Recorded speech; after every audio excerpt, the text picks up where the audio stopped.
అందరికీ నమస్కారం అండి. మహాలక్ష్మి కిచెన్కి స్వాగతం. ఫ్యాట్ తగ్గాలి అని అనుకునేవారు ఇడ్లీ జొన్నలతో చేసుకొని తింటే ఫ్యాట్ తగ్గుతారు. కాబట్టి చూడండి, నేను ఈ రకంగా చేస్తున్నాను. ఈ క్వాంటిటీలో తీసుకోండి. 1/2 కేజీ జొన్నలకి 1/2 కేజీ మినపగుళ్ళు తీసుకోవడం జరిగింది. నేను వీటిని కనీసం మనం ఒక 8 అవర్స్ నానబెట్టుకోవాలి. 8 అవర్స్ నానబెట్టుకున్న తర్వాత మనము మిక్సీ చేసుకోవాల్సి ఉంటుంది.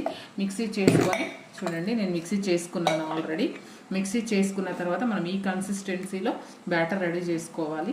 ఈ కన్సిస్టెన్సీలో బ్యాటర్ రెడీ చేసుకున్న తర్వాత అంటే మనం నానబెట్టుకున్న తర్వాత జొన్నలు మినపగుళ్ళు నానబెట్టుకున్న తర్వాత 8 అవర్స్ తర్వాత మళ్ళీ ఈ బ్యాటర్ కూడా 8 అవర్స్. ఇప్పుడు నేను ఇడ్లీ పెట్టుకోవడం జరిగింది. చూడండి, ఇడ్లీ కూడా పెట్టుకోవడం జరిగింది. ఈ ఇడ్లీ ఈ రకంగా రెడీ అయిపోయింది. చూడండి, ఈ రకంగా వచ్చింది. చూడండి ఎంత సాఫ్ట్గా వచ్చిందో ఇడ్లీ. చూడండి, మెత్తగా సాఫ్ట్గా రావడం జరిగింది.